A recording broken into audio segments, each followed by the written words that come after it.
Marriage is supposed to be a bond built on love and trust. But for one couple, it turned into a nightmare. Their story began like countless others. They met, fell in love, started a family, and had some really great years. But then it was marked with the struggles of a failing marriage. One fateful February day in 2023 in Quincy, Illinois, secrets began unraveling, exposing a very unsettling truth. All was not as it seemed. As the authorities delved into the sinister web of lies, they couldn't ignore the glaring suspicion that hovered over one particular suspect. What set this case apart from the rest is a shocking twist. An eerie statement caught on video. Was it foreshadowing or a coincidence? It's a rare glimpse into the mind of a prime murder suspect and a chilling revelation that leaves us all questioning the depth of human relationships. How well can you really know someone?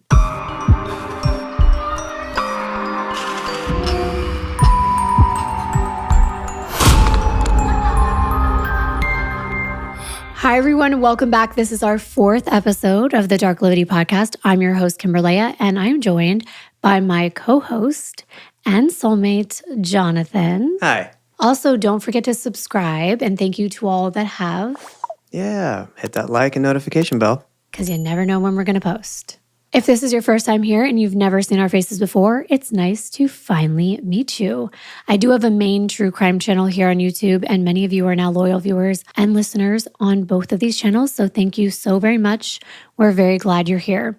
If you're new, I will link my main channel in the cards and in the description box below. By the way, don't know if you noticed, he's revived. And we do want to thank Debbie for her super thanks in lieu of flowers for the lava lamp family. That was really sweet of you, and we were able to get new bulbs, so we really do appreciate it. Back to life once again. He's looking good. He is, and very nostalgic. If you didn't know, this set is actually my 90s bedroom. In case you were wondering, it was inspired by the 90s. It was inspired by the time I got into true crime with my grandmother at the time.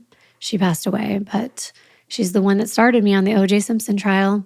We wouldn't be here today if it wasn't for her. We hope you guys got a chance to check out episode 3. Thank you for all the feedback. Yeah, thanks, everybody. Darklivity is a word created specifically for this podcast. It's the dark downward slope into the depravity of the human mind and the consequences such darkness brings to light. That's what we'll be talking about in these episodes. And today we're going to be introducing you to Rebecca Bernadette Postel. She was born on November 19th, 1981 to Father William and Mother Bernadette Postel in Quincy, Illinois. I just wanted to pause. This is Editing Kimber, and I want to apologize. I've been saying their last name incorrectly. It is actually Postel, not Postel. I apologize. Please forgive me. I try to get these things right, but sometimes I don't. Rebecca, whom everyone called Becky, had one sibling, an older sister named Sarah, and they were very close considering they were only 16 months apart. The girls grew up on farmland and lots of it. Their father was a town pharmacist and their mother was a stay-at-home mom. Growing up, both family and school were a big part of Becky's strong Catholic upbringing. Becky was extremely close with her family. It was an idyllic childhood, and Becky realized she was very fortunate to experience it. Quincy, Illinois is nestled along the banks of the Mississippi River. It exudes a charm that's as timeless as the river itself. With its rich history, vibrant culture, and abundance of outdoor activities, Quincy offers the perfect setting for those seeking a tranquil yet fulfilling, active lifestyle. The Postels lived on a lot of land in an area that some might describe as the middle of nowhere. It was just pastures and farmland for as far as the eye could see. It was about a 25-minute drive to get into town, and it was a very small town at that. Once Becky and her sister were school-aged, their mother went back to work as a substitute teacher. Academics were an important part of Becky's life, and it was something that she excelled at. She was the valedictorian of her graduating class at Quincy Notre Dame High School, and she was eager to pursue her passion for science. Becky set her sights on Quincy University in the small town she grew up in. Despite obtaining numerous scholarships to attend out-of-state colleges, she couldn't imagine living far away from home. With her close family bond in mind, she decided to stay local for college. She knew she could excel anywhere, and she was right. She graduated summa cum laude from Quincy University with a bachelor's degree in biological science and a minor in chemistry. She was following in her father's footsteps. After graduation, she began working as a pharmaceutical rep for Sanofi Aventis, and that is a multinational pharmaceutical company headquartered in France. It's one of the largest pharmaceutical companies in the world. Almost immediately, Becky was the top salesperson. She won awards and she broke sales records. Despite her professional success, she knew that something was missing in her life. That missing piece was her desire to have a family of her own someday. While attending Quincy University, she did meet a guy by the name of Timothy Bliefnick. He was also from right there in Quincy like Becky and her family. He was one of 3 boys. He had an older brother, Theodore, and a younger brother, Thomas. Their mother, Amy, was working as the president and CEO of Macon Resources, and their father, Ray Bliefnick, worked as a sales consultant in Decatur, Illinois. Tim was also a Quincy University Hall of Fame football player and an amateur actor in the local theater group. Becky was athletic, she played tennis, and she thought that Tim was handsome and popular. So the two kept in touch as they attended the university together. Following graduation, they began dating, and they quickly fell in love. And from the start, Becky dreamed of a future with Tim by her side. Tim felt the same way about Becky. They made a gorgeous couple with Becky's naturally light blonde hair and big blue eyes, and Tim's dark hair and light eyes. Both had big, bright, friendly smiles. They were a picture-perfect couple, and the two got engaged the day after Christmas in 2008, and then on September 18, 2009, in just under a year, they were married, 2 years after they graduated from college. Tim was offered a job out of state, and the two briefly moved to Indiana while Tim worked as a recycling broker. Now, I had no idea what that was, so Jon looked it up. A recycling broker? Okay, so let's say that you have a company that generates recyclable material, and there's a recycling center down the road. The broker will handle the logistics of getting your materials to the buyer, as well as negotiating the best price for you. It's fascinating that there are so many jobs out there that I have no idea about. Despite Becky's success with Sanofi's Indiana office, what she really wanted to do was start a family. A few years after moving to Indiana, they returned to the hometown of Quincy, Illinois. Right away, they bought a house and started the family they both always longed to have. And guess what? Their home was on the same street as Tim's parents, actually about a minute away. That's convenient, but it also can be stressful to have your parent in-laws right near you. Yeah, I hear And I guess that. if you're starting a family. Exactly. Somebody there to take care of the kids if you don't have a nanny. Exactly, a canani. Tim and Becky's home was absolutely gorgeous. It was a full brick home with nearly a 1/4 acre of land in the heart of Quincy. It had 4 bedrooms, 5 full bathrooms, and it featured a lovely sunroom that looked out onto a beautiful and private backyard with a 50-foot deck. It had an attached garage and lots of space for a growing family in a very cozy and safe neighborhood. It was actually one of the biggest homes on their street. The Bliefnick's first son, Deacon, was born in 2010, and their second son, Grayson, was born in 2012. Before their first child was born, Becky had quit her career in pharmaceuticals and she became a stay-at-home mom, while Tim still worked in the recycling industry. Not long after Grayson was born, Tim and Becky, both former college athletes, decided to partner with their friends, Andy and Katie Tape, another married couple in the area, and opened a CrossFit gym. And it wasn't just any gym. It was a faith-based community dedicated to being a Christian facility that seeks to honor God by impacting the lives of their employees, members, and the community, according to their website. Now, faith was a central part of the Bliefnick's lifestyle.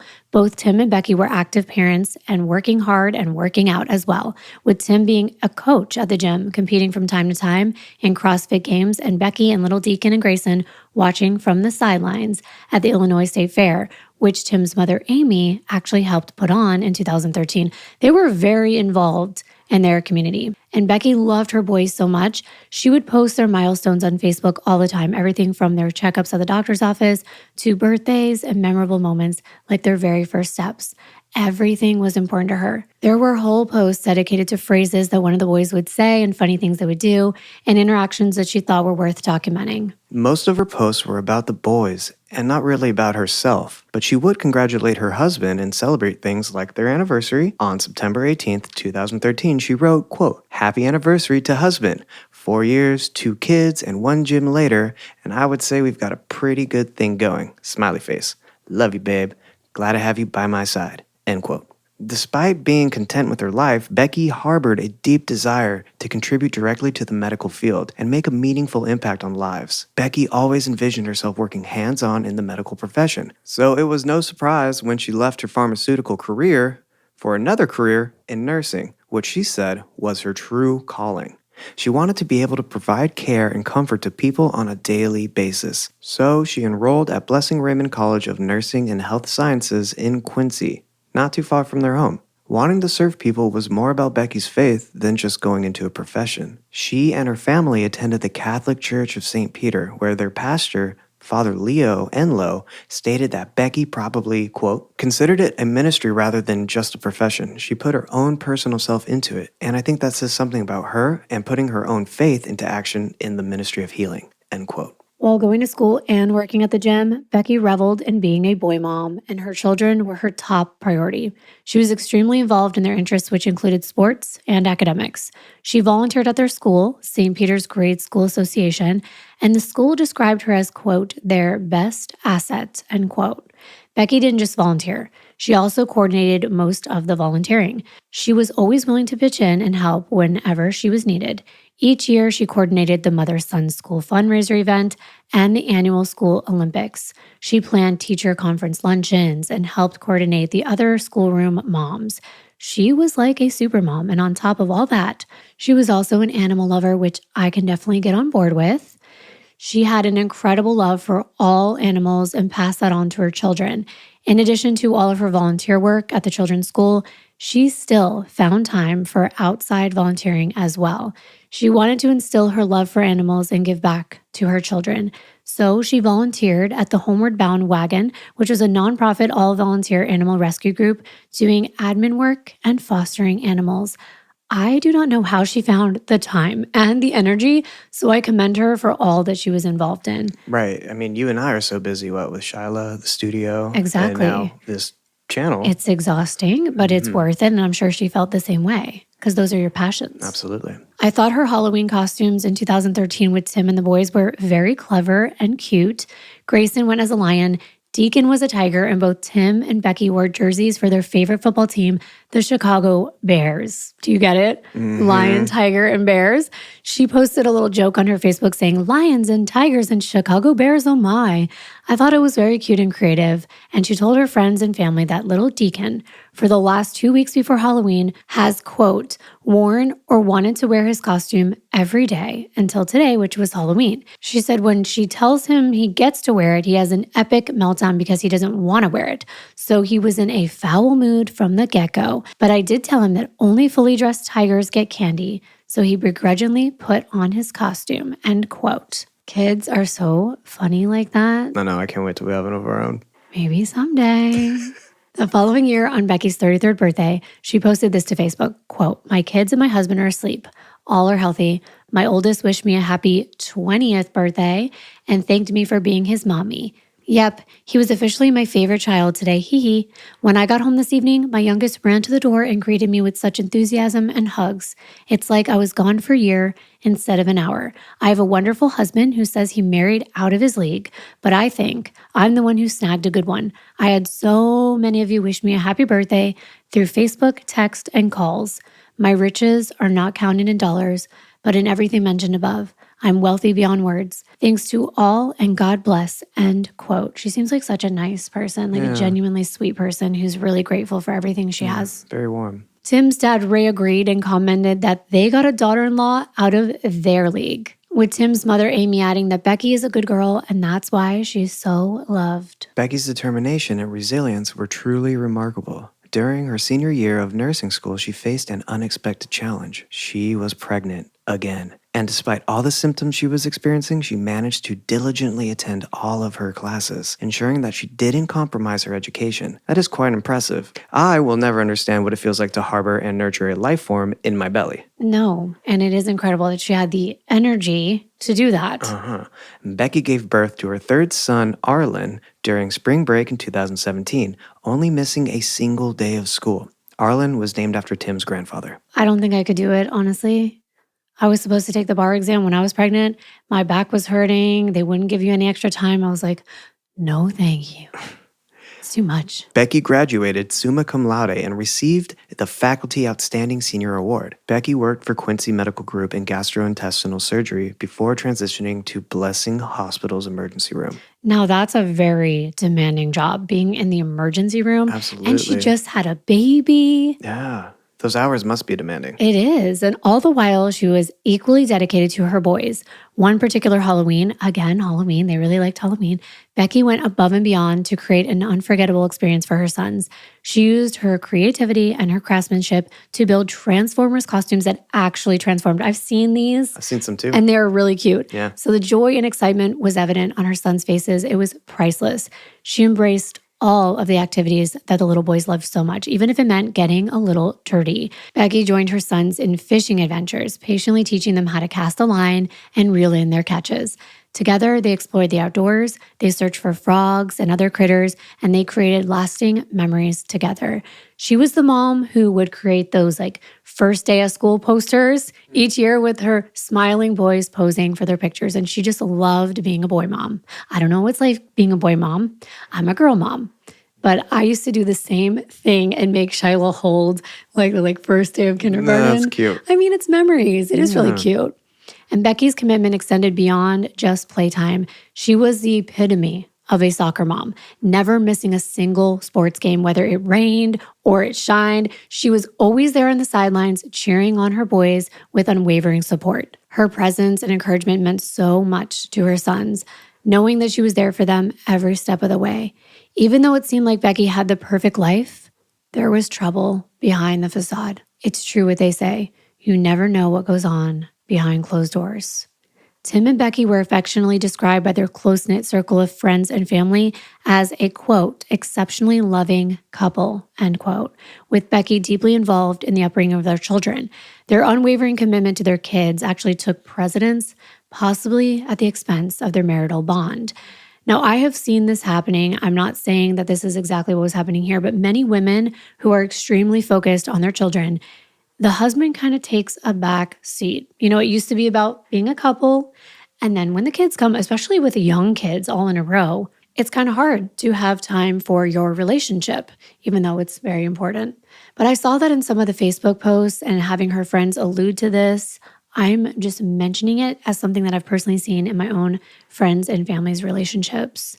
It's a very demanding lifestyle with young children like that, especially while working. Now, as much as she was, wow. Exactly. It's hard to have that time for couple time. Yeah, got to make time. But for whatever reason, there was trouble in paradise. What often went unnoticed to outsiders was the profound internal struggle the couple was enduring. And most people don't see what's going on in a relationship. Especially on social media. Exactly. You only see the tip of the iceberg, right? It serves as a stark reminder that what we see on Facebook and from social media on the outside can be very different than what's concealed beneath the surface. And if we haven't learned anything from what happened to Shanann Watts, I'm just going to remind you that social media is not real. Everyone adored Tim and Becky. They were the couple everyone wanted to be like, envying what seemed to be the perfect bond. Tim had even said he expected to be sitting on his front porch in a rocking chair at 85 with Becky by his side. He felt that they had a strong and unwavering bond and felt positive about their marriage and their future together. It could be described as happy and a loving one. And this was the first 5 years of their relationship. But according to Becky's sister, Sarah, after the 5-year mark, if Tim didn't get his way, he would become more controlling and manipulative. Their biggest issue could be traced back to when Becky decided to go back to school. When Becky decided to apply to nursing school to become a registered nurse,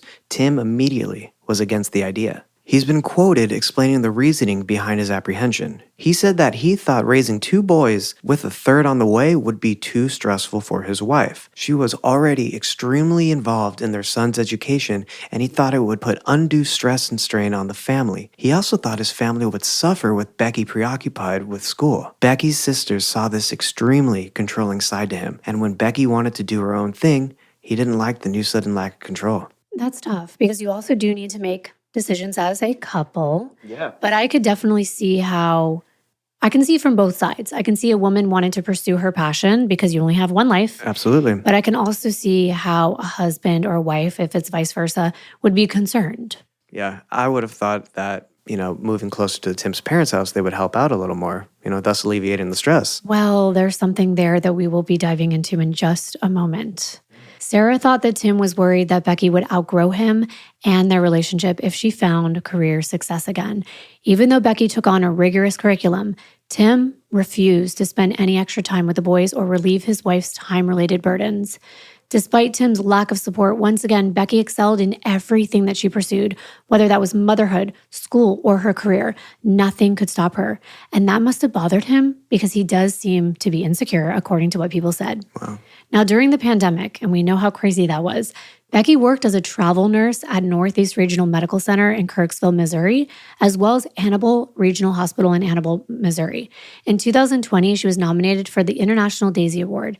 The award honors exceptional care given by extraordinary nurses, and arguably Becky was an extraordinary person in all aspects of her life. In addition to providing exceptional care, she was governed by her compassion and empathetic nature. On top of being an RN, she was also trained to be a certified trauma nurse specialist and a sexual assault nurse. Certified trauma nurses are victim-centered advocates, and they support survivors of sexual violations. Their work is vital in addressing and mitigating the physical and emotional impacts of these traumatic experiences.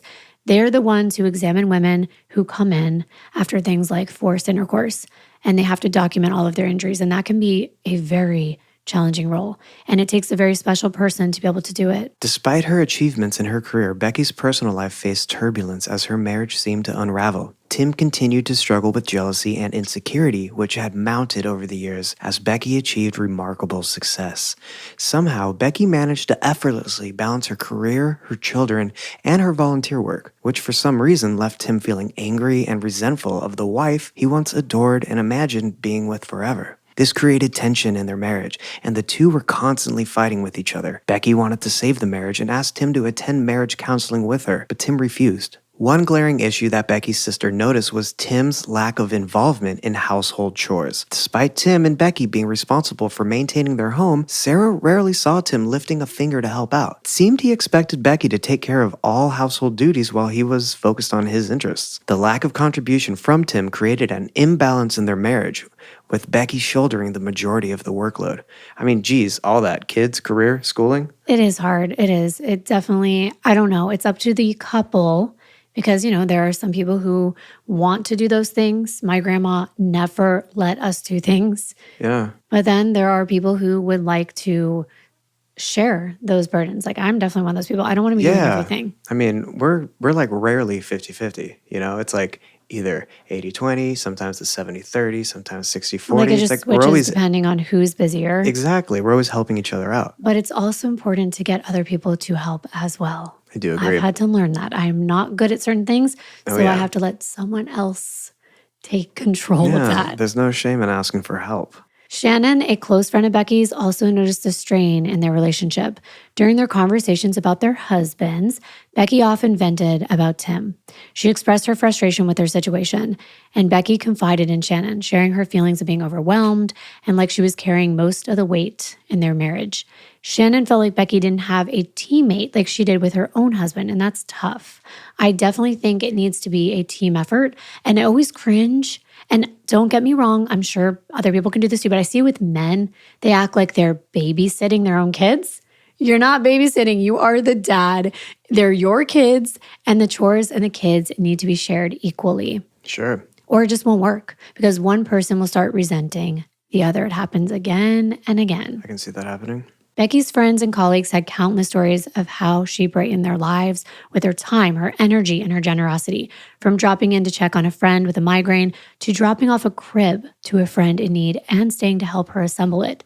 She paid it forward with small gestures that had a lasting impact. She always found a way to highlight the achievements of others while never demanding the spotlight, which she actually deserved. Becky was described as selfless by her sister, and in her role as an ER nurse, you can tell that she went above and beyond. When she won that Daisy Award, a patient's wife had wrote in about her experience with Becky, and she explained that her husband came into the ER for what they thought would be an in and out kind of day. He had been bitten by a spider. It's pretty scary.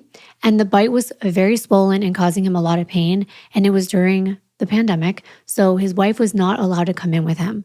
So after a few hours and multiple tests, her husband called, saying that they were taking him in to surgery and that she needed to come right away. He had gangrene and septic. That is actually very crazy and scary. That's one thing I'm like so afraid of, is getting a flesh-eating disease.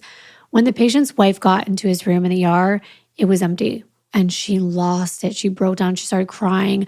All she could think about was that she may never see her husband again. But then his nurse, Becky, came over and said, quote, "Don't cry. It's going to be all right.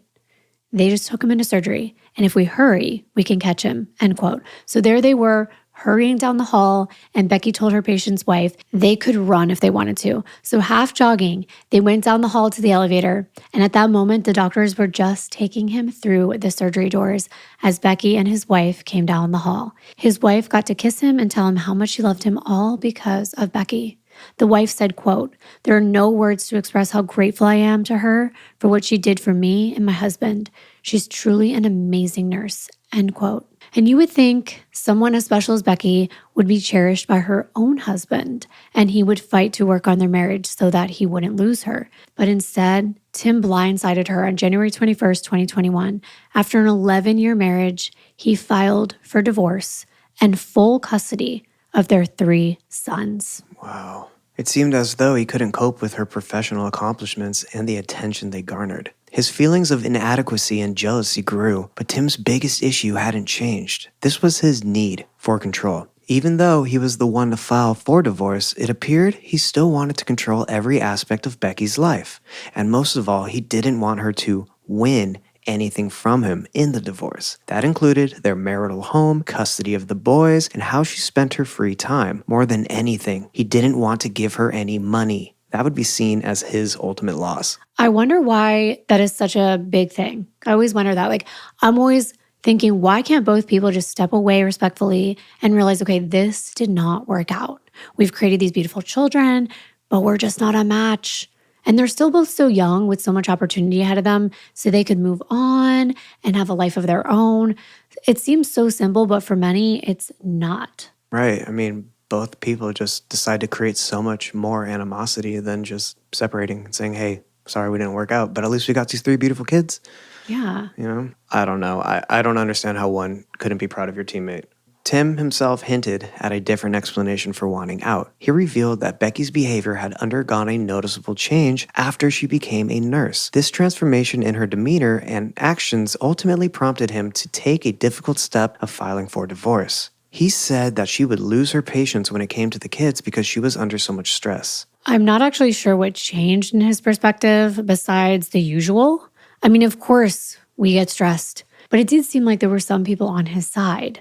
For one, his father, Ray. It appeared as though he sided with or at least supported his son's decision to call it quits with Becky.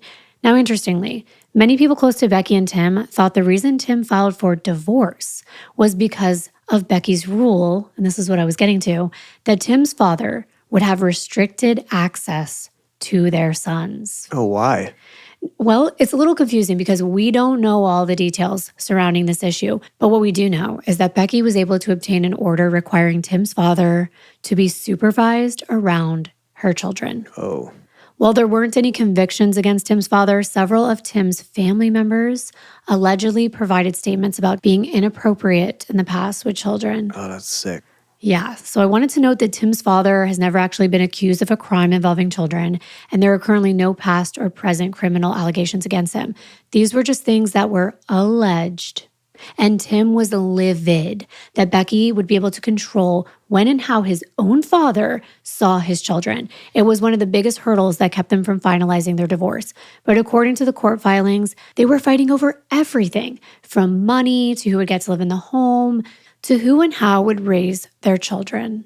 In the months following Tim's divorce filing, Becky began confiding in many of her friends about how scared she was of Tim's behavior. In one text to a friend, she said, quote, "He has screamed in my face, he has shoved me in front of my kids, and has thrown things across the room," end quote. Tim's actions ultimately led to her filing a restraining order against him. In her petition, she accused Tim of entering her home without permission. However, Tim alleged that Becky was just mad about the divorce, so she was making things up about him that weren't true, like telling her friends he had an affair, which he did not, and then saying that he was an alcoholic, which was a lie. According to him, right? Because this is always like a back and forth when you're in a divorce, and this was a very messy divorce at that moment. He said, she said. Exactly. And it turned out that Tim had actually filed a restraining order against Becky before she filed hers. Wow. So the court dismissed both of them because neither actions amounted to enough to actually grant the orders. But let me tell you what led to all this. May 9th, 2021, a few months after Tim filed for divorce, a text from Becky to a longtime friend, Nicole Bateman, she explained that Tim told her if she outed his dad, Ray, it would cause issues like the family having to move away to avoid criticism and judgment, and maybe something worse like his dad taking his own life, and it would be all Becky's fault. And she was scared that if she did come forward, Tim or even his dad would take the kids away and never bring them back.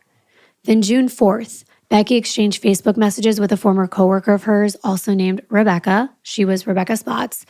And these messages went on again to state that Becky never wanted Tim's dad around her kids alone ever again. But she was afraid to actually file for that protective order because she thought it would trigger Tim to do something drastic. A few months later, in September 2021, Tim and Becky's divorce took a contentious turn when Tim sought the first order of protection against Becky, which we just talked about. Tim claimed that he felt threatened and harassed by her. And that's what led him to take legal action. As evidence, Tim actually recorded an encounter between him and Becky during one of their children's parent-teacher night at the school, which escalated into an argument. Now, I'm going to paraphrase his report to the judge. The incident happened one night during parents' night, as I said, at the boys' school. Tim said they got there around 5:20 p.m., and then he went over and he took some papers from his son's desk. And he was just going around the classroom, looking at the schoolwork. And he claimed that Becky came up and demanded a copy of the papers because she did not want to have to share with him. He said that he told Becky that he would make her a copy and get it to her, but she became combative. So he tried to leave. And then she came after him, following him out of the classroom. And then she cut him off, not letting him get by. He told her to leave him alone and get away from him, but this continued. So he stopped and he took a picture to document what was happening. He also took a picture of the paper so that he could send it to her through his phone. He continued to ask her to leave him alone, and according to him, now other parents were coming out to see what was going on, and it was creating a scene. Tim said he felt uncomfortable, and he continued down the hallway again, and when he got to the parking lot, Becky started yelling for the principal and grabbing Tim's shirt. To me, it looks like a normal interaction between two people who are going through a divorce. Right.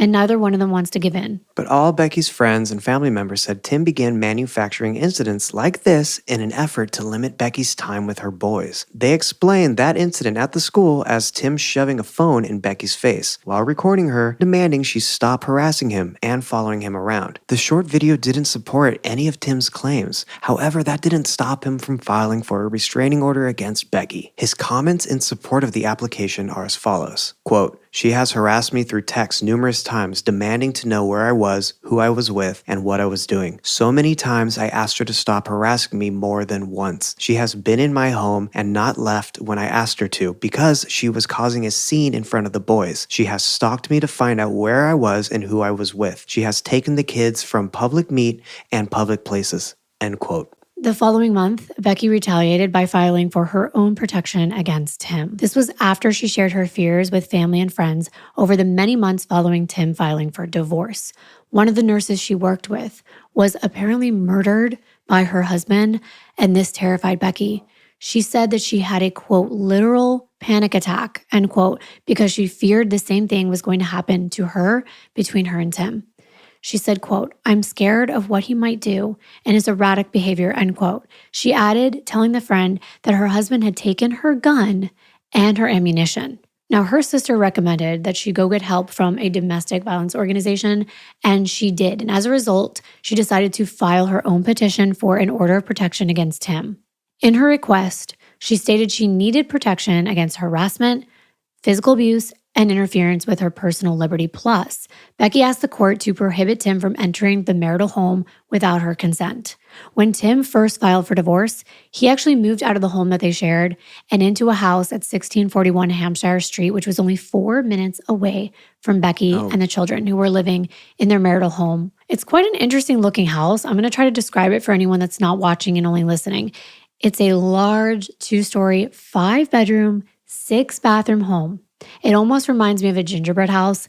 It's like a light blue color with yellow and dark blue accents. The interior is just gorgeous. It's very vintage. There's even a stained glass window and black and white tiling in the kitchen, which I love. Oh, I do too. But there were also some modern touches as well. And I'm assuming that he was renting this house, and you'd think that he'd absolutely love being able to live there. But this wasn't something Tim was happy about. He would often use the children as an excuse to enter the home that he and Becky had shared. He would let himself in and then go through Becky's things. He was looking for evidence of her dating another man and for legal papers she may have lying around. Okay, so if he filed for divorce, Right. why would he care if she was dating someone else? Right. That's another thing I always wonder, but it might be the thing of if I can't have her, no one can. Like if she's not going to do what I want. Right, and it's also kind of like the ultimate control. I'm filing for divorce, so now I'm controlling. Yeah, that's true. Becky repeatedly asked him to stop entering the home when she wasn't there, but Tim felt like he had the right to enter whenever he pleased. As far as Tim was concerned, it was still his house, and it would be again after they finalized their divorce proceedings. Oh.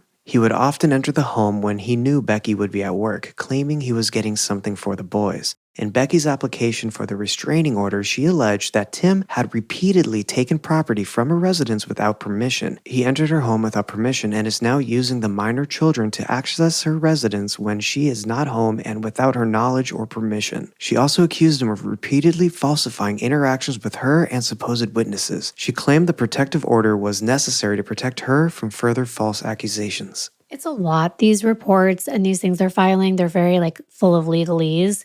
But essentially, they're both saying the same thing. They don't want each other in the houses without their permission, snooping through things, gaining information from each other.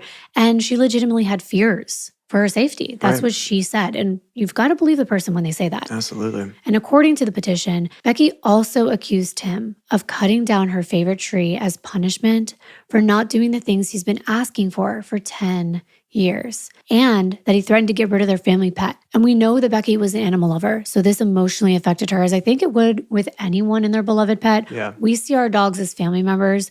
So if that's true, that's unbelievably cruel. And it reminds me of last week's case.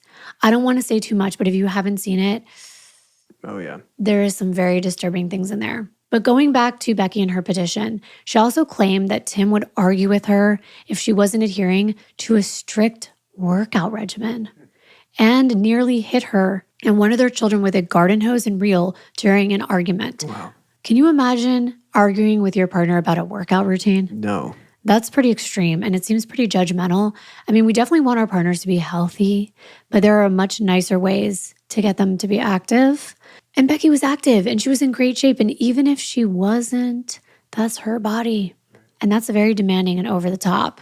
But according to the petition, after she confronted Tim about these allegations against his father for doing inappropriate things to children, Tim simply told her to, quote, calm down, end quote, and not to worry because, quote, their children were boys, end quote. He made this comment in reference to the relatives of his who claimed they had been inappropriately touched. They were apparently girls. So he was trying to insinuate nothing would happen to his kids because his kids were not the gender that was affected. It's kind of an odd thing to say. Yeah. And Becky went on to write, quote, I could not believe that my children's own father was unwilling to take extra precautions to protect our children from potential abuse, end quote. In an amendment to petition, Becky actually named several relatives and described the alleged inappropriate behavior exhibited by Ray Bliefnick. 2 of the alleged victims were minors at the time of the incidents, according to that document. A third was 22 years old when the incident occurred. Becky also identified a 4th relative who reported witnessing some of the alleged incidents. However, the court denied both Tim and Becky's orders, as we explained, it seemed like he said, she said. The judge thought both parties were using the legal system to harass one another, which I feel like a lot of people do. And they do. It is true. But you have to take it case by case. Right. By November, a guardian ad litem, Rick Zimmerman, is appointed to the Bliefnick's divorce case to make sure the kids are represented by an unbiased party. And by the next month, Becky finally filed for an ordinance of protection against Tim's father, Ray. At this point, there was definitely bad blood between these two families. Indeed. I mean, I would be worried about my children if that was the case and those things were true, but we don't know. Right. This legal action was initiated on behalf of her 3 young sons, aiming to ensure their safety and well-being. Becky had diligently gathered witnesses, like I said, and they were actually going to be prepared to testify regarding Ray's alleged history of perversion and inappropriate behavior towards minors, which had occurred several years before this. Now, however, despite this compelling evidence, the court ultimately denied Becky's request. The reason for this decision was because the allegations, they didn't meet the necessary criteria to warrant emergency protection at the time, because these threats had to be happening in the present. Wow. So things between Becky and Tim did not improve during their lengthy divorce process. Despite the passage of time, their relationship remained strained. And as the new year came, it was now 2022, and by March, Becky was writing her friend Christine Mandel, a former CrossFit partner, a Facebook message in reference to Tim. Christine had asked if Becky was safe, and Becky wrote back saying, quote, "I told you your jaw would drop. I feel safe right now. I'm super nervous for when this ends. If he doesn't get his way, he might literally lose his mind," end quote. Becky also said she had purchased a security system, again adding in reference to Tim, quote, "He wants everything. He wants sole custody of the kids, wants all the money, all the assets, wants me to suffer," end quote. And then she went on to just explain that she would rather let people just believe what they want and what he wants them to believe and just stay alive for her kids. And she said that it, quote, "sounds crazy to say that out loud, but it's not out of the realm of possibility that he would go off the deep end," end quote. Christine told her to go to the police, but one reason Becky didn't want to reach out to authorities was because she was fearful for her children. What would you do? I'm asking the audience. This friend was out of state. She wasn't close to Becky at the time to actually go and help her. But there are things you can do in this situation, but it is hard because many times people don't want to meddle. It's not their business sometimes. Right. But just a few months later, it seemed that help was on the way. In August, the judge finally did intervene. He signed his own order. It was an order of injunction preventing both parties from contacting each other outside of an app used to arrange custody for high-conflict divorces. The order also stated that during the times they exchanged the children, both Tim and Becky must stay within 3 feet of their cars. He ordered both Becky and Tim to attend a Children's First program through a company called Transitions. He allowed both parties to continue exchanging the children at their respective homes. However, he did instruct both parties to, quote, "only contact each other through text when it concerned the minor children, parenting time, medical issues, sporting events, school-related activities, and or extracurricular activities," end quote. All other communication was ordered to go through each of their lawyers. Most importantly, he ordered that, quote, "neither party shall go to the other party's residence except for the exchange of minor children. That neither party shall enter the home of the other party, nor shall either party have the children go into the home of the other party without specific permission of the party's home that would be entered." End quote. Sounds reasonable and understandable. Sure, absolutely. They both get what they want in a way, but from the judge's order, it appeared to Tim at least that Becky got more things that she requested in her petition than Tim received. The judge also ordered Tim to return a 9mm handgun that Becky had gifted to him when they were together. Seems reasonable, the gun is in her name, and if anything happened with that gun, she would be responsible, and she also wanted to protect herself. But Tim insisted that he didn't know where the gun was, and therefore he couldn't return it. He said he'd lost it and he hadn't seen it in the last 3 years. Tim's refusal to return the gun caused Becky to go out and purchase another gun for her personal safety. I would be so scared if my gun was missing, right, and the person that I was afraid of was the last person who had it. I don't understand how you lose a gun. I don't think you do lose a gun. But at this point, Becky had actually been seeing a new man, Ted Johnson. He and Becky met that year in January, and they became romantically involved in the summer of 2022. He was well aware that Becky's divorce was not going well. And he described it as, quote, very tense, and that she was looking forward to it being done, end quote. They were not in a committed relationship. It was more of a casual thing, but they did see each other often, like every other week or when they had time. It truly must be hard trying to get into a new relationship while you're still dealing with a divorce. Yeah. And it must also be hard to get to know someone While they're going through something like that? Yeah. Yeah, absolutely. Because they're not themselves. It's a very stressful situation. Can't even relax, I'd feel. Even though 41-year-old Becky was finding happiness in various aspects of her life, she couldn't escape the impending divorce trial with Tim. The judge had set the trial date for March 3rd, 2023. Earlier in the year, January 5th, Becky bumped into a friend, Melissa Young, at TJ Maxx. Melissa noticed that Becky appeared mentally exhausted. They talked about Becky and Tim's divorce, and Becky confided in Melissa, saying that she felt like Tim could snap at any moment. She said that Tim told her, quote, "You'll be dead before you get any of my money," end quote. That's pretty disturbing. Yeah. And I also wondered just how much money that Tim was bringing in. Right. I tried to find out what he was currently doing for work at the time, and all I found was an article saying that he worked at Quincy Farm Products in business development, and his bio on X, formerly known as Twitter, says father of two, big boys, non-fiber marketing for Quincy Recycle, and owner of Q-Town CrossFit. And since it said two boys, I was guessing that that was long before 2021 when he filed for divorce, since Arlen wasn't born yet. He was born in 2017. So I wonder just how much he was contributing financially. Sure. It seems like Becky would be making a much higher salary in the field that she was in. But I also stumbled upon this very strange bio on his CrossFit page, and I wanted you to read it. Okay. It said, quote, "I have a magic hat. I am a wizard. Be careful when my magic hat flops over. I'm going to do something either amazing or angry. Which will it be? You never know. My pet jackrabbit is not lucky, so don't try to take his foot. He fires his poop pellets like BBs, and they sting and stink at the same time. He eats a lot of asparagus. My favorite food is bread made from bacon. How is that possible, you ask? If you don't know, then you don't deserve to ask. CrossFit. Boom." End quote. He's strange. I mean, that is strange. Yeah. And I did also weird. see his TikTok videos under the name Large Man's Life. They're basically him after the separation from Becky with this long hair that he grew out, and he's sipping on a cup of coffee and offering like a daily joke. But I find none of them to be funny. I mean, you guys tell us if you think they are. But tell me what you think of this one. I once got attacked by a whole gang of mimes. They did some really unspeakable things to me.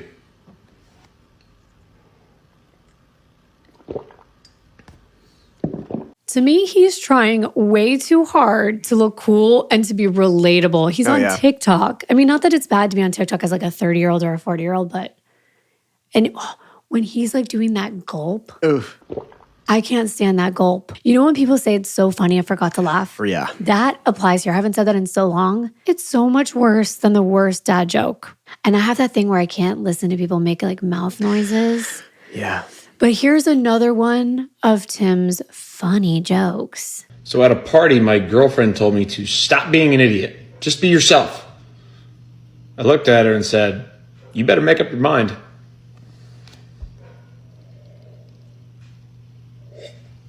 Okay, so he's calling himself an idiot, right? Totally. How is that funny? Very witty. And did you also catch the mug he was slurping out of? It said, "I'm silently correcting your grammar." And here's one more to top it off, and it's probably the worst one yet. Why did the Mexican man take anxiety medication? I'll wait. Think about it. Nothing? To help with Hispanic attacks.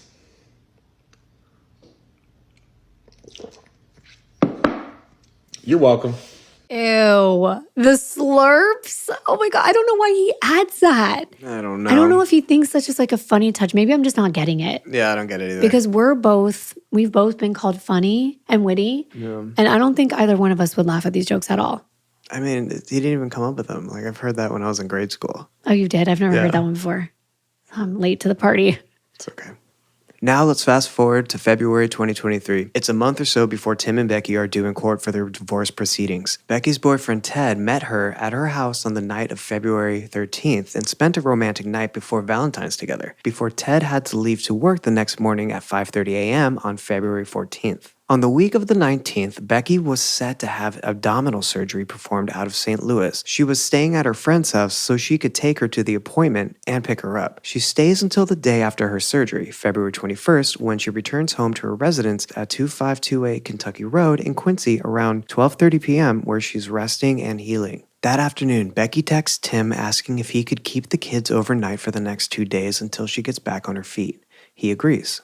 That evening, Ted picked up some food for him and Becky and delivered it to her house. He stayed for about an hour. He helped her carry some bottles of water and some books upstairs before leaving. He even helped her get into bed. He pulled the covers over where she was going to sleep, kissed her on the forehead, and told her to sleep well. Sadly, that would be the last time that Ted saw Becky ever again. However, the two did exchange texts the next evening on February 22nd, with Becky talking about doing laundry and paying bills. Becky told Ted she was free to drive the following day, and she texted, quote, "Pretty excited about it, LOL. Might not be comfortable, but I'm allowed to do it," end quote. The two exchanged more texts, and after about a 2-hour break, Ted texted at 9:18 p.m. to Becky, quote, "Getting all your stuff done," end quote. Then he called her at 9:47 p.m., and they talked on the phone for about 26 minutes. She told him how she was feeling after her surgery, and she was excited that she was going to get to pick up the boys from school the next day on February 23rd. She was excited. She'd done laundry, and she was really sore, but she was okay. The very next morning, Ted sent a text to Becky at 6:41 a.m. that read, quote, "Good morning," end quote, but he didn't get a response. He thought that maybe she was sleeping in, so he texted her again at 8:30 a.m. and said, quote, "Hope you slept well," end quote, but there was still no reply. So at 12:39 p.m., he texted her Marco, and he hoped that she would reply Polo, but she never did. There was someone else trying to get a hold of Becky, her estranged husband Tim. Throughout the day, Tim attempted to contact Becky numerous times but received no response. This situation became particularly concerning when Becky failed to pick up their 3 sons from school as previously arranged. Worried about Becky's well-being, Tim decided to reach out to her father, Bill, for assistance. Bill gets what he thinks is a strange text from his son-in-law. Tim texted, asking him to call Becky to see if she was going to pick up the 3 boys from Tim's house because she failed to pick them up from school, so he had to go get them. Now, that text was sent at 3:03 p.m., and the boys get out of school at 2:45 p.m. So it seemed like perhaps Becky was just on her way, and she probably would have been to the school on time since not that much time had passed. But Tim made it seem like it was urgent, explaining that though they had planned on Becky picking them up, he tried confirming with her that day, and she never answered. Now, Tim lived closer. He could have just driven by to see if Becky was home, but apparently because of the restraining orders, Bill, who lived 20 minutes away, had to make the trip to see if everything was all right. He arrived at 2528 Kentucky Road at 3:30 p.m. The first thing he noticed as he approached his daughter's house was that the heavy wooden door wasn't completely closed. Becky had an alarm system, and the door was always tightly shut and locked. That struck him as odd right away. As he entered the home, he began calling out for Becky, but he didn't get a response. He walked down the hall towards the garage to see if her car was there, and it was. So Bill began to get an unsettling feeling. In a panic, he ran up the stairs towards her bedroom to see if she was just in bed sleeping, but the bed was empty. That's when he moved towards the attached bathroom. It was there he saw his daughter lying lifeless on the bathroom floor, surrounded by blood. It looked to him as though she had been there for a while. Her face and limbs were discolored.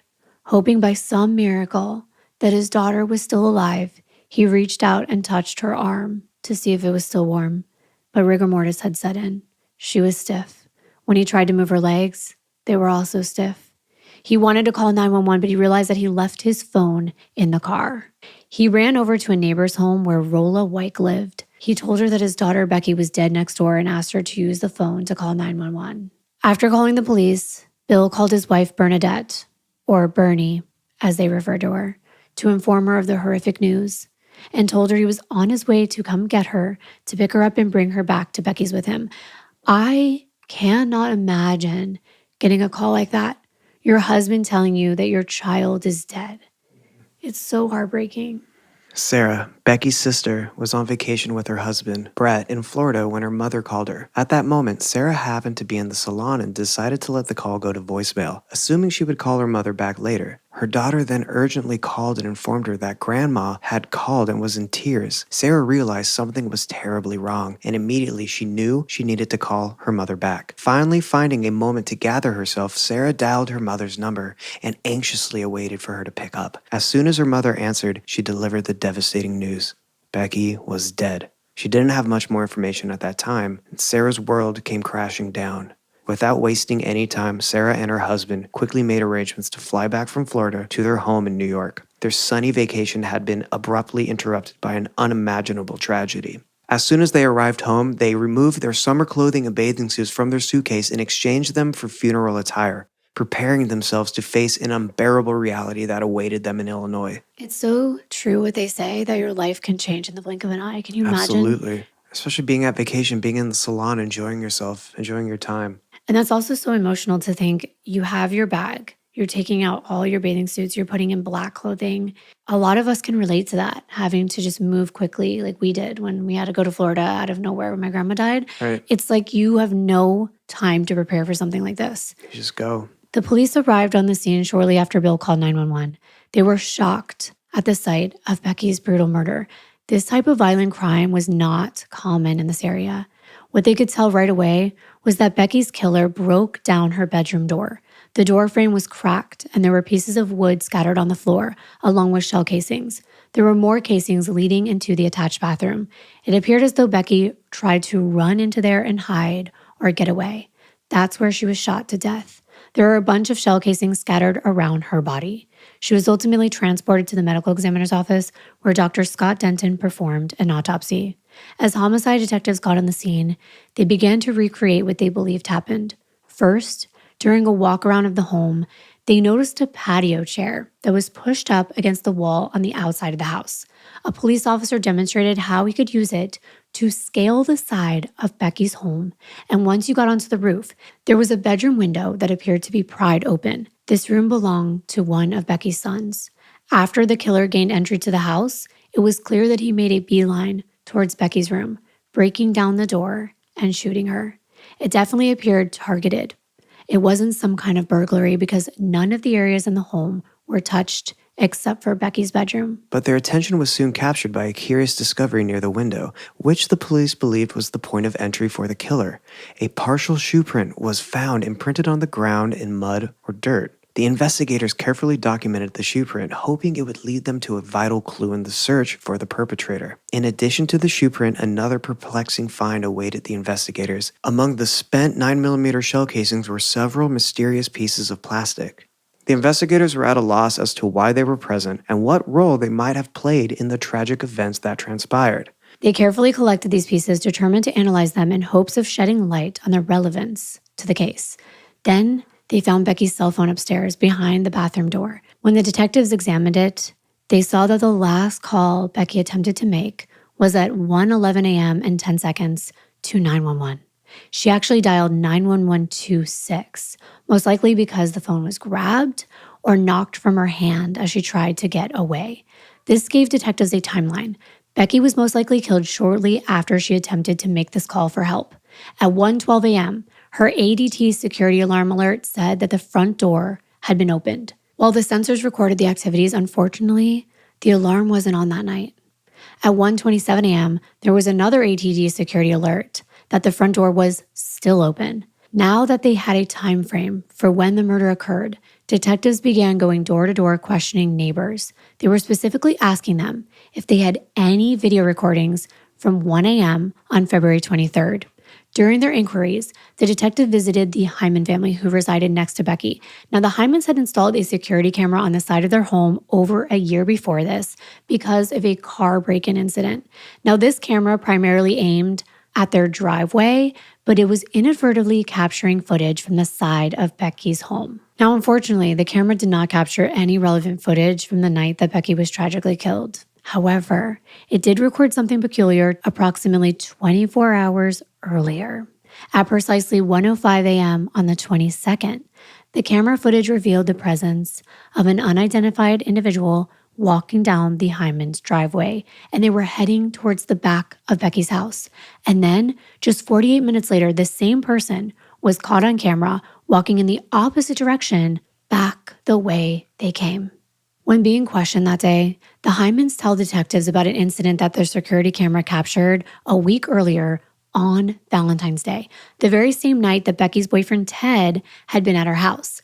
The Hymans initially believed that they had a prowler in the neighborhood that was kind of casing homes to see if they could break in. So they informed Becky about it. Now, according to Becky, she told them that she had heard what she thought was voices in her backyard and noticed that her motion detector light had turned on. Interesting. So they immediately wanted to locate Ted Johnson and bring him in for questioning. Right. Because he was there that night. There was a figure in the yard. Yeah. So they're thinking, who is this guy? Well, he fully cooperated, giving them access to his phone and computer. He also gave them a sample of his DNA and allowed them to check him for gunpowder residue. He told investigators that he did spend the night with Becky on February 13th, just 10 days before the murder. That date is going to become important, not only because we know it was that night someone was caught on the Hyman's video camera, but we'll explain that later. First, the police aimed to gather additional video evidence, and they were successful in acquiring video footage from another house in the area, as well as footage from the Quincy bus depot. Upon reviewing these videos, the police discovered that a person was captured riding a bike in the direction of Becky's house. By carefully analyzing the recorded times of these videos, the detectives began to suspect that the individual seen riding that bike was the same person observed in the driveway. Because anytime the person on the bike was captured, someone would also be captured on the Hyman's camera. This new evidence depicted a person riding a bike in the direction of Becky's house both shortly before and immediately after the time of her murder. Wow. So they were adding it up because they're like, okay, they were like, we see the person riding the bike. And then someone walking up the driveway. I love when they have footage. I love when they have technology. When they interviewed Rolla Wyke, the neighbor who let Bill use her phone and drove him over to retrieve his wife, she told him she lived at her home for 47 years, and she had met the Bliefnicks when they moved in 3 years earlier. While she talked to Becky from time to time, she rarely talked to Tim, describing him as aloof and unapproachable. Before Rolla went to pick up Bernie, she said that Bill called Tim and spoke to him again. While on the phone with Tim, Rolla heard him tell Bill that the school had called him and told him that Becky had failed to pick up the boys from school that day. He explained it wasn't like Becky to forget about the kids, and that is why he texted Bill and asked if he had heard from her. Now, the detectives reach out to the boys' school to confirm that this is why Tim was alerted that something was wrong with Becky. But they get in touch with Roberta Hudson, and she's the St. Peter's school secretary, and she tells the investigators that Tim had actually called the school that day at 11 a.m. And he told Roberta that he couldn't get a hold of Becky, so he would have to make special arrangements to pick up the boys. What was odd was that he told Roberta that under no circumstances should the boys walk home from school that day. Roberta told investigators that was an extremely unusual conversation because neither Tim nor Becky had ever called the school before to tell them how the boys were getting home. Police found it peculiar that Tim would call Bill at 3:03 p.m. Remember that? Regarding Becky picking up the boys, because by that time, they were already at Tim's house. He came to get them already. The investigators obtained surveillance footage from the school, and it showed Tim picking up the boys early that day at 1:50 p.m. That was 55 minutes earlier than usual, since the boys don't get out of school till 2:45. There was also footage of Tim in the parking lot driving his Honda CR-V. There were no other parents in the parking lot at this time. This meant that Tim called his father-in-law 15 minutes after the boys were supposed to get out, and a full 75 minutes after he picked the boys up. That is very suspicious. And sometimes I wonder if people actually think about these things. Like, he didn't think the school was going to talk to the investigators, and there wouldn't be any videos of him. I mean, we know videos are everywhere. Definitely wasn't thinking at all. It's just acting. Once investigators speak with Becky's sister Sarah, it only solidifies their suspicion that Tim Bliefnick had something to do with his wife's murder. Sarah and her husband tell detectives that as soon as they heard Becky was killed, they both knew it had to be Tim. Sarah tells them about a text message that was sent from Becky to both her and her husband, Brett on September 4th, 2020. It said, quote, "If something ever happens to me, please make sure the number one person of interest is Tim, as that is who would do something to me. I am putting this in writing that I am fearful he will somehow harm me, come after me, or will do something to me that takes me away from the kids or the kids away from me. He already has lied multiple times to paint himself as the victim and me as the perpetrator, and it is absolutely the other way around," end quote. Wow. Yeah. It is always good to have something in writing or Right. text, anything to make sure it's out there. But it's almost like Becky speaking from the grave at this point. Right. And this would probably be a good time for me to tell you about the autopsy results. Dr. Denton detailed what Becky was wearing when she was killed. She had just had abdominal surgery, so she had on one of those black surgical compression pants and surgical compression pads on her torso. Interestingly, this kept in a lot of her blood and added an extra layer of protection, but it couldn't stop the bullets from penetrating her body. Becky had been shot 14 times. She sustained 9 gunshot wounds to her torso area alone, but not all were immediately fatal. Sadly, Becky could have been alive for at least 10 minutes after she was shot. And that's just so scary and heartbreaking to think that she was lying there alone on that cold bathroom floor, slowly dying. And she wasn't able to move because she was shot twice in her back, and one of those bullets went through her spine and immediately paralyzed her. There were 3 more shots in her arms and 9 in her chest, one hitting her lung. One bullet entered the back of her hand and it exited through her palm. And Dr. Denton called this a defensive wound, like she was putting up her hand, on her face. He said that the mechanism of death was internal bleeding because Becky had almost no blood in her vessels. But because of the compression pad, he said it wasn't surprising that there wasn't that much blood on the floor next to her body. Denton said this would have been an extremely painful death. Let's not forget, a 9mm was used to kill Becky, and that was the same exact millimeter gun that she had asked him to return to her. And she was killed just 1 week before the divorce proceedings. Tim is, of course, their number one suspect.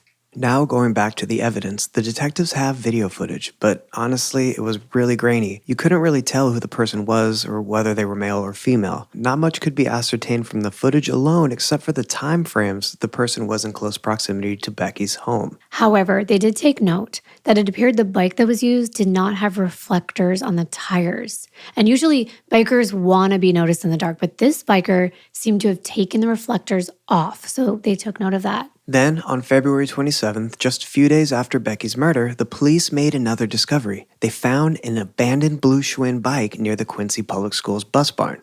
Interestingly, that bike was found less than half a block from Tim's house, and it has no reflectors on the wheels. Again, I cannot believe how obvious this is.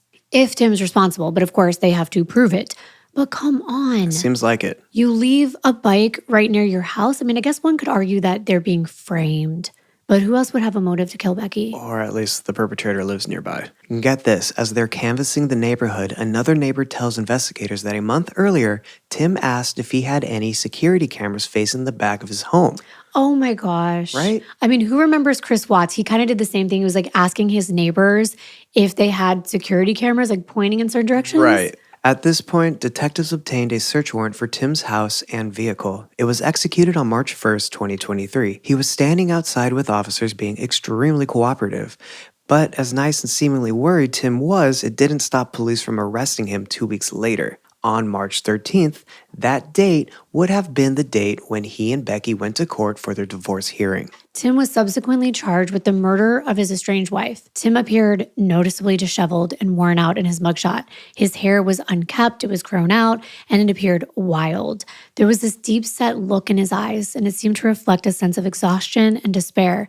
And Sarah, Becky's sister, shared her belief that Tim's disheveled appearance was a reflection of his mental state during the divorce from Becky, suggesting that his loss of control was taking a toll on him. However, Tim strongly denies this allegation. He said that he was growing out his hair for a cancer charity. Oh, he's such a hero. But after Tim was arrested for murdering his wife, a video clip of him went viral. It turned out that back in 2019, he and his side of his family were contestants on the TV show Family Feud. It was him, his two brothers, Ted and Tom, his father, Ray, who we've heard a lot about, and his mother, Amy. They traveled to Los Angeles to be featured on the popular game show, and it became local news because they came from such a small town. Though it was recorded in 2019, it didn't air till 2020. And Tim was interviewed by a local news station, and he said that appearing on Family Feud was a thrill and he couldn't wait for the show to air on Wednesday, January 22nd, 2020 at 3 p.m. on Fox, Illinois. He even threw a watch party at the local Reverie sports bar that day, and Tim told the news station he was kind of nervous about watching the show because they filmed for over an hour, but only 20 minutes made the cut and he hadn't seen which clips they chose to use. Well, one of those clips definitely should have made Tim nervous, especially after being arrested on suspicion that he killed his wife. That's because he gave such a bizarre response to one of Steve Harvey's questions. Steve had asked him, "What's the biggest mistake you made at your wedding?" And after looking out into the crowd and saying, "Honey, I love you," he proceeded to say, the biggest mistake is that he said, "I do." You can hear his mother immediately react with like this weird, nervous laughter. Then Tim proceeds to backpedal, saying to Steve, "Oh, it's not his mistake. He loves his wife." What's the biggest mistake you made at your wedding? Honey, I love you, but said I do. Not my mistake. Not my mistake. I love my wife. Then he said, "I'm going to get in trouble for this, aren't I?" And Steve is nodding his head yes. I'm going to get in trouble for that, aren't I? Now, this clip was everywhere. It was all over TikTok and all over the internet, and everyone had an opinion. Even the contestants that he competed against at the time said that they thought that there was something off about him. But this is all going on after his arrest. Before all this, he became a local celebrity, making appearances on the news for his CrossFit gym, where he proceeded to take off his shirt and show everyone his body. He even made a cameo in a local theater production in his underwear. What? I don't even know what to make of all this, but he definitely looks like he loved getting all the attention. But all that changed when the attention turned negative and that clip began circulating. Tim denied any involvement in Becky's murder and even provided an alibi. According to him, at the time of the crime, he was at home with their 3 sons. Now, I will say that the Family Feud clip does seem very incriminating. Right. Here's this man who we know was having marital issues. He's on national TV, pretty much admitting publicly that the biggest mistake he made on his wedding day was even saying "I do" to Becky. However, upon further investigation by authorities, they found this clip to be a very insignificant part of the investigation. Because what none of those viral clips include is that Tim's answer was the second most popular answer up on that board.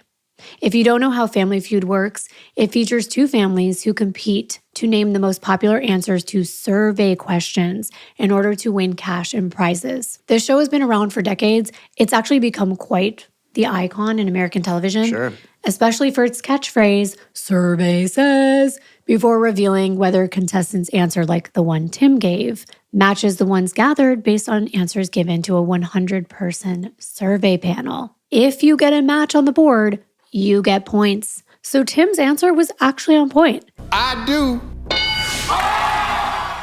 The answers contestants give aren't personal. They're guesses about what other people would say. Yet none of the clips circulating explain this. Of course they don't. They just perpetuate the supposed foreshadowing of Tim's plans to murder Becky. In the end, it did appear to be just a coincidence. But that didn't stop this case from being known as the Family Feud murder. Whatever gets the public talking, right? But as for the investigation, they needed more than a stupid answer to convict him. The detectives suspected that Tim may have taken advantage of the fact his children were absent from Becky's home to commit this crime. However, the detectives' investigation faced a significant hurdle as they lacked crucial evidence, such as a murder weapon or any bloody clothing belonging to Tim. In an attempt to find the connection between Tim and the crime scene, they decided to seize his shoes in order to compare them to a partial footprint found at the point of entry into the house. To their disappointment, no significant findings emerged from this. Furthermore, the detectives were unable to uncover DNA evidence linking Tim to the crime despite mounting circumstantial evidence against him. So they turned to Tim's electronics for clues. This is my favorite part when they bring the electronics in. Tim wore a Whoop brand fitness and health tracker. It's designed to be worn on the wrist. It's a popular brand known for its subscription-based fitness tracking system. Tim wore it consistently, even when he showered and slept. The Whoop wrist-worn device collects data on various aspects of your health and fitness, such as heart rate variability, sleep quality, activity levels, and so much more. It's designed to help individuals monitor their physical performance and recovery, with a focus on optimizing training, sleep, and overall well-being. It's also connected to an app on Tim's smartphone. It's kind of like our Aura rings. It does the same thing. It tracks everything. Yeah. Well, it would only disconnect from the app if Tim turned off his phone or became disconnected from it from a certain distance. So the police discovered in the past few months, the device was only disconnected and unable to track or receive data on 2 occasions. One of those occasions was at midnight on February 13th. That's the same night the Hyman's security camera captured a figure walking along their driveway towards the back of Becky's house. Tim's Whoop device lost connection at 12 a.m. It's also the same night that video surveillance detected a person on a bike going past the Quincy bus barn heading towards Becky's house. That was minutes before the Hyman's residence alert notification showed a person walking up and down Becky's driveway. A few minutes later, the figure leaves, and the person on the bicycle can be seen heading back towards the direction of Tim's house. Then at 1:10 a.m., Tim's Whoop fitness tracker reconnects to his smartphone, which had been offline for the previous hour. The absence of data during this time frame raised suspicion among investigators. The historical data for the device showed that this interruption in connectivity was not normal. There was only one other night where the same disruption would occur, and that was the night that Becky was murdered. Wow, electronics solving the case once again. They're tracking us everywhere. Now investigators believe that the 13th was Tim's first attempt at killing Becky. But Ted Johnson was at her house. He saw his truck parked in the driveway. Otherwise, most likely would have killed her that night in the early morning hours of Valentine's Day. Tim saw that truck in Becky's driveway, and investigators know that because from 1:10 a.m. to 1:30 a.m., Tim's laptop conducted a search for a license plate lookup, a title and registration lookup, a vehicle VIN number lookup, and its search of vehicle records. The search criteria Tim was searching for were the exact license plate number and the exact VIN number for Ted Johnson's truck. This was the same license and VIN numbers he searched after his Whoop fitness tracker reconnected to his phone. And the metadata showed it was taken the same night the shadowy figure had appeared on the surveillance camera. But of course, they still needed more. This is a lot. But just because an estranged husband wants to know whose truck is parked in his wife's driveway doesn't make him a killer. While detectives obtained crucial evidence by downloading information from Tim's phone, it was revealed that on October 10th, 2022, Tim's cell phone set up a Facebook account in the name of John Smith. He couldn't come up with a more creative name than that. That same Facebook account contacted someone on Facebook Marketplace about a blue 26-inch twin mountain bike for sale. 2 days later, the same account contacted another person on Facebook Marketplace about a black mongoose bike for sale. Tim ended up purchasing the blue bike, and one matching its description and picture was later found near his house. Even though it couldn't be tied to him through forensics, it did match up in all the other ways. Now let's dig deeper into Tim's Whoop ban on the night of Becky's murder. At 12:28 a.m., Tim's phone was locked. At 12:36 a.m., Tim's Whoop fitness tracker again was disconnected from his Wi-Fi and his phone. At 12:55 a.m., there was video surveillance of a bicycle rider heading southbound past the Quincy bus barn. At 12:57 a.m., there was more video showing the bicycle rider turning east on Becky Street. At 1:11 a.m., Becky attempts to call 911, but her phone is knocked out of her hand and is found behind the bathroom door. At 1:12 a.m., the ADT alarm records an alert that the front door was open. Police believe this was the killer leaving the residence. Minutes earlier, the killer, once again recorded by the neighbor's camera, headed towards the back of the house, and authorities believe he climbed up on the second-story roof. There, the killer, likely using a crowbar, walked past the master bedroom windows and kept walking further down the roofline towards one of the children's rooms, which were empty. For some reason, this window is not attached to the security system. And as many of you know, if you have a door or window that you frequently open, you can program your security system to ignore certain windows or doors from the alarm service. I actually didn't know that. I didn't know you could program your alarm to ignore one of your doors or windows, but it kind of makes sense. Yeah. And that window was opened by a crowbar, and later investigators found a crowbar in the basement of Tim's home. However, many people have crowbars, and experts could not definitively tie this particular tool to the marks made on the window used for the break-in. But it's likely that Becky heard this break-in, and that's what caused her to run to the bathroom and attempt to call 911. It took the killer less than a minute to shoot Becky, who was found face up, likely staring into the eyes of the killer just before he left. Just 1 minute later, the killer left through the front door. At 1:16 a.m., the video surveillance shows the bicycle rider heading northbound past the Quincy bus barn again, this time heading back towards where Tim's house is located. At 2:01 a.m., Tim's Whoop fitness tracker reconnects to his Wi-Fi at his home. At 2:07 a.m., Tim is awake enough to unlock his phone and do some early morning scrolling. Those timeframes are so incriminating. Between 7 a.m. and 9 a.m., a neighbor sees Tim bring a little Tykes basketball hoop to his dad's house. Now, they all live in close proximity, so he's walking this little toy basketball hoop from his house to his father's. And the timing of this is very odd because at the time, no one except for the killer knew that Becky was dead. And Tim's dad still wasn't allowed to have his grandkids at his home. Remember the order of protection Becky filed? Well, now that Tim, who authorities believe knew Becky was dead, made this gesture almost like an F you to her. Almost like, well, you can't stop my dad from seeing the kids now, can you? Which is just so heartless.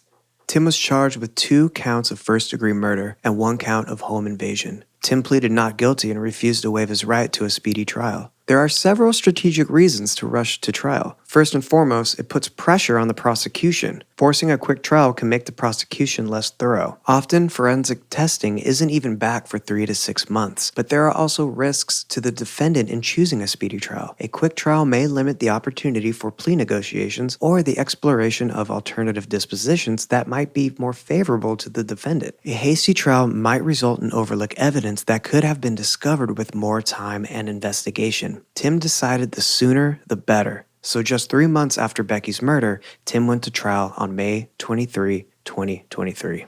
We can't wait to tell you what other evidence was uncovered and revealed during this short 9-day trial with only 6 days of witness testimony. The state showcased over 200 pieces of evidence and had 46 witnesses. The defense exhibited no evidence and presented no witnesses. I really did not like his defense attorney.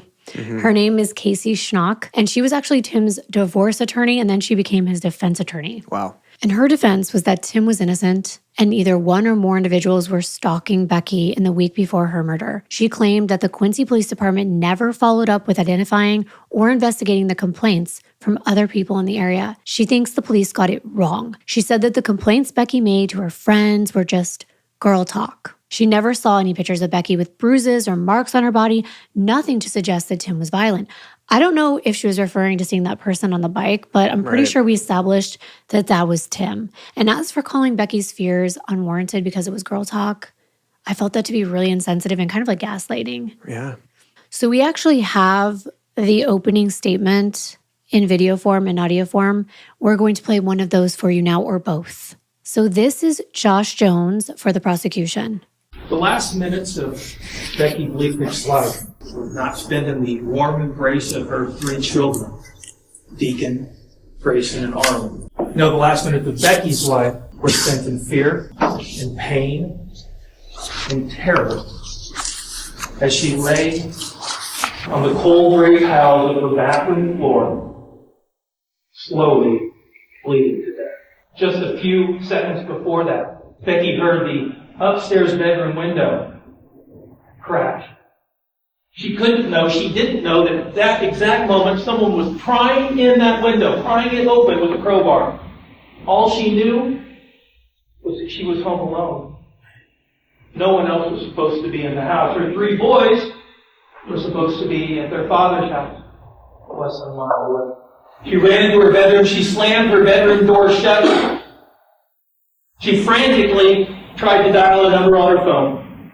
But that bedroom door was forced open. It was broken open. The door frame was broken, and the phone fell out of her hand. The last number that she frantically tried to dial, 911. The door forced open. She ran away. She ran into her bathroom, and she turned around, and she heard a shot.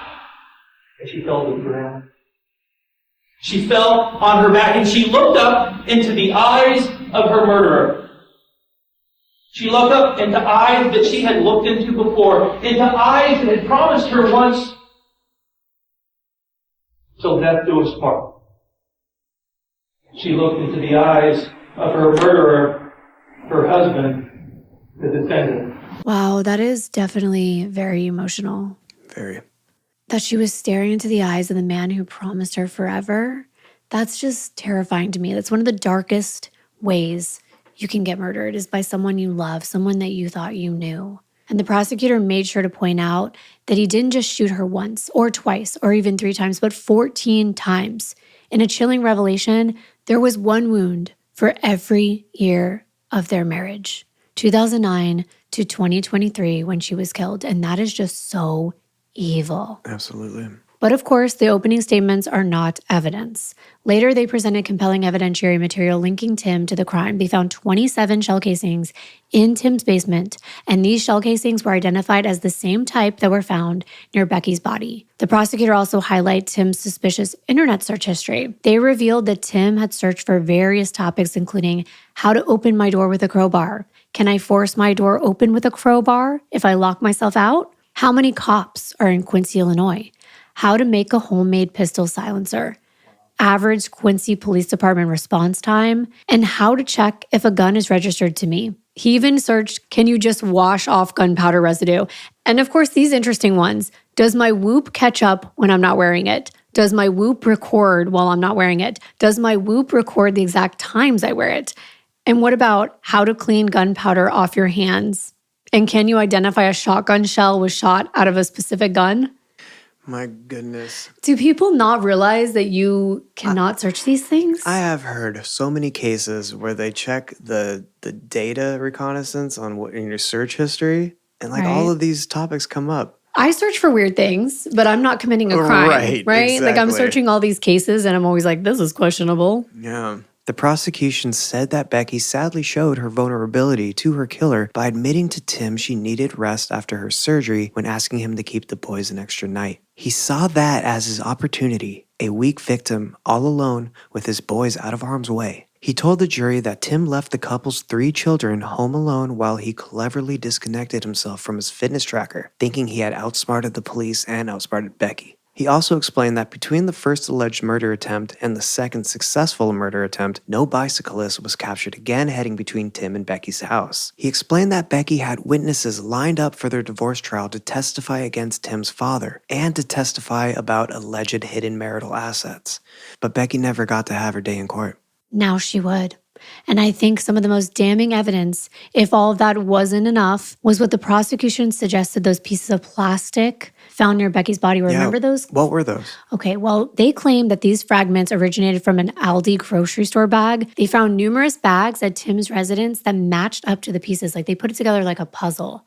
The prosecutor presented the theory that Tim utilized these bags as a makeshift silencer, intending to suppress the sound of the gun or catch the bullet casings. And we know that he looked up how to make a homemade silencer. They even had a DNA expert that testified that the DNA collected from those fragments were more likely than not a match to Tim's DNA. So he touched it. The defense attorney claimed that the bags could have been used to transport items back and forth for the kids, and that would explain how Tim's DNA was on them. When the defense attorney questioned the state's witnesses, specifically Becky's own family and friends, she essentially persecuted them for not calling authorities or taking Becky's claim seriously. She was kind of saying, well, if you really thought Becky was being truthful, why didn't you do anything? And this left some of the witnesses actually bawling when they left the witness stand, and that was unbelievable to me. In her closing argument, the defense attorney told the jury, quote, "You get to determine what the evidence proves and what the evidence doesn't prove. The burden of proof is proof beyond a reasonable doubt. It is not based on conjuncture. It is not based on getting divorced. It is not based on having bad feelings towards your spouse. It is not based on inconclusive lab results, end quote. As soon as the jury, which was comprised of 6 men and 6 women, were excused to deliberate, they began by taking a vote. The results were 11 in favor of guilt and 1 in favor of not guilty by reasonable doubt. Over the next 4 hours, they discussed the evidence with that one person until all 12 jurors were finally in unanimous agreement. They found Tim Bliefnick guilty of first-degree murder and home invasion. 6 members of Becky's family gave moving victim impact statements. We're only going to play part of them because they are all long, but I will link them in the description box in case you do want to listen to them in their entirety, because I know a lot of you do want to do that. The first one was from Bernadette Postel, which is Becky's mom, and she sat right beside the prosecutor, Josh Jones, who separated her from Tim because he was sitting only a few feet away at the very same table. Here's that clip now.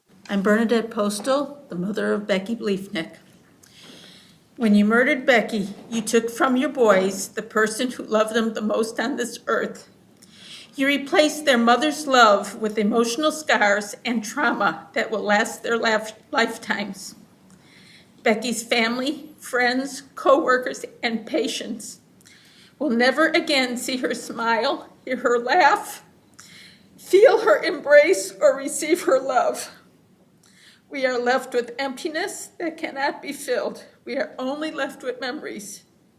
Your soul is black with hate. Your heart has only love for itself. You should never be allowed to be free again. Wow, that was so incredibly sad. It really is. And all of it is so true. Now, Brett Riley, who's married to Becky's sister Sarah, gave a statement regarding their 3 sons. Brett looked at Tim and said, in part, and I'm going to play it for you. I'm Becky's brother-in-law, Sarah's husband, Brett Riley. There are no words in any language that could accurately reflect the unfathomable impact that your heinous actions have caused, Tim. Did you think for even a split second about 5-year-old Arlen as you stood over his beloved mommy, riddling her helpless body with 14 bullets? Arlen, who cried in my arms the last time we were here, begging me not to go back to New York. Arlen, who profoundly misses his mommy and whose life is now forever altered in unfathomable ways. Did you think about 10-year-old Grayson as you charged down his hallway, chasing his defenseless mommy en route to slaughter his entire world? The person that loved him more than anything in the world. Grayson, who wakes up in the middle of the night, crying out for his mommy, who now will never come running to comfort him. Did you think about 12-year-old Deacon as you broke through his window with a crowbar, climbed into his bedroom on your way to murder his mommy? First love, his loudest cheerleader at all of his ball games, the one person on earth that put the time in for him and his brothers, really put the time in. Will Deacon, Grayson, and Arlen, these 3 innocent victims, ever again trust the staying power of love? Or will they forever fear that their greatest loves could at any moment be taken away forever? I was actually almost in tears watching that. It's just heartbreaking. I mean, it's so true. The people affected are the children. They really are. They're losing both their mom and their dad. Becky's sister Sarah gave the final victim impact statement, which was all about the 3 boys that he left motherless. She wanted to directly let him know that his own actions and internet searches led to his arrest. And this is that statement in part. My name is Sarah Riley. I'm Becky's only sister. Becky's death was gruesome, painful, and senseless. You wanted her to suffer. You probably wanted all who loved her to suffer. And if that is the case, you succeeded. Losing Becky in any other way, infection, cancer, or a car accident, would have been tragic, heartbreaking, and agonizing. But this, imagining her fear, imagining her begging for her life, begging for her children, imagining her there, lying on the floor of her bathroom, paralyzed, struggling to breathe, and bleeding from 14 bullet wounds, praying to God in her last moments of consciousness to keep Deacon, Grayson, and Arlen safe from you. In an interview given to CBS News, Sarah said that her sister thought of everyone who was in her life as somebody important and special, but most of all, her children were her whole world. After the emotional victim impact statements, Judge Robert Adrian sentenced him to natural life in prison without the possibility of parole. He said this to Tim. You practiced this murder. You broke into her house and you shot her. 1, 2, 3, 4, 5, 6, 7, 8, 9, 10, 11, 12, 13, 14 times. I don't know how long it took you to do that. Some of those shots were fired while she was lying on the ground. And you did all of that while your children were upstairs at your house, lying snug in their beds. Wow. Okay, that scared me when he was counting the bullets. That was one of the best sentencings that I've ever heard from a judge. Right after this, Tim's attorney made a statement that Tim was, of course, going to appeal the sentence. Of course. Why wouldn't he? When asked about Tim's appeal in an interview given to ABC News, Becky's sister stated, quote, Tim will always assert his innocence. He was never able to admit fault or even compromise in life or marriage prior to this happening. I think that he truly believes that he is not at fault for this, and that's his own sick and twisted mental illness. But none of us are surprised that Tim is claiming innocence. He has nothing else to lose, so why would he do anything differently? End quote. She went on to add, quote, it's still heart-wrenching on a day-to-day basis.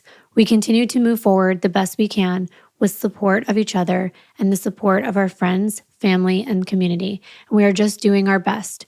We lost Becky, but they lost their mother and their father, end quote. Becky and Tim's children are now being raised by Becky's parents, surrounded by love and family members who have their best interests in mind. Sarah told CBS News that she wanted her sister's death to mean something. She wanted it to save someone else. She stated, quote, Becky would have wanted positive change to happen. She would want someone else's life to be saved. If we can learn anything, if someone reaches out to you and says that they're scared, that they believe their partner or whoever it is capable of violence, you need to believe them and you need to make an active effort to make sure they're safe, end quote. It is hard though, but I do agree. It's tough. It's a really hard place to be in. But if you do truly believe someone is in danger, try to do something. Right. But make sure you're safe doing it, even if it's just merely making a record by calling the non-emergency police department by their house, like in their local area where the person lives and where they're in danger, and reporting it. We want these videos to be a source of information to the public. So if you suspect that you or someone you know is in danger or suffering from a domestic issue, it's essential to seek help immediately. It takes many forms, including physical, emotional, psychological, and financial. Your safety and well-being are of the utmost importance. In the United States, you can call 1-800-799-SAFE, and many communities have local organizations, shelters, and services dedicated to helping domestic abuse survivors. You can find resources through a simple internet search or by contacting local law enforcement or social services, because it can save a life. Thank you so very much for watching yet another one of our videos. Don't forget to subscribe and hit the notification bell. Yeah, thanks for watching and taking the time. You never know when we're going to post. Should be a Monday. Or Tuesday. Could be Wednesday. You never know. So be here. Bye. Bye.